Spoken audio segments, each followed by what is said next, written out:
Over my conscience has told that I have voted. Recently, you've spoken very highly of Prime Minister Modi. So has that played an influence, sir? You've also spoken very highly of Prime Minister Modi in the past. No, I have high respects. I have high respects towards Mr. Modi. There is no doubt. Okay, so has that influenced this voting, sir? No, that whatever my conscience has told me, because I have my own party, I have voted. Later I will speak to you all. Is it a conscience vote, sir? Yes, 100% for whatever my conscience has told. So I have voted. You met the I have invited for Anekundi Utsav. So March 11th and 12th.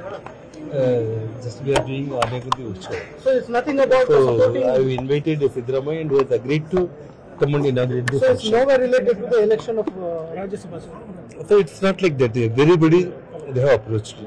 Even our great leader Yediyurappa, also Siddaramaiah ji, and even D.K. Shivakumar, everybody.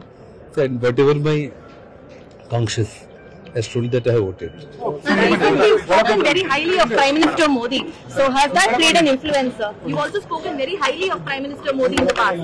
No, I have high respects. I have high respects towards Mr. Modi. There is no doubt. Okay, so No, that whatever my conscience has told me, because I have my own party, I have voted.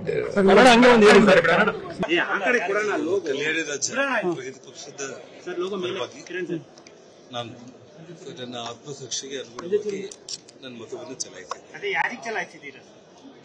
ಆತ್ಮಸಾಕ್ಷಿ ಅಂದ್ರೆ ಯಾರಿಗೆ ಚಲಾಯಿಸಿದ್ರೆ ಅಂತ ನಿನಗೆ ಕೇಳಿ sir ಅಭಿವೃದ್ಧಿಗ ಯಾಕಂದ್ರೆ sir ಅಭಿವೃದ್ಧಿಗ ಏನು sir ಅವರು ನಮ್ಮ ಜೊತೆಗಿದ್ದಾರೆ ಅನ್ನುವಂತ ಮಾತನಾಡ್ತಿದ್ರು. ಭೇಟಿ ಮಾಡಿದ್ರು ನಿಮ್ಮನ್ನ ಯಡಿಯೂರಪ್ಪ ಮೀಟ್ ಮಾಡಿಗೆ ಸಾಯಂಕಾಲಕ್ಕೆಲ್ಲ ಗೊತ್ತಾಗುತ್ತೆ.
ಕನ್ನಡಿಗರ ಮೆಚ್ಚಿನ ನಿಮ್ಮ ನ್ಯೂಸ್ 18 ಕನ್ನಡ ಈಗ ವಾಟ್ಸ್ಆಪ್ನಲ್ಲಿಯೂ ಲಭ್ಯ.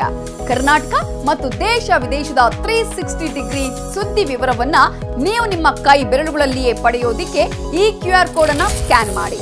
ನಮ್ಮ ಚಾನೆಲ್ ಅನ್ನು ಫಾಲೋ ಮಾಡಿ, ನೋಟಿಫಿಕೇಶನ್ ಆನ್ ಮಾಡಿ.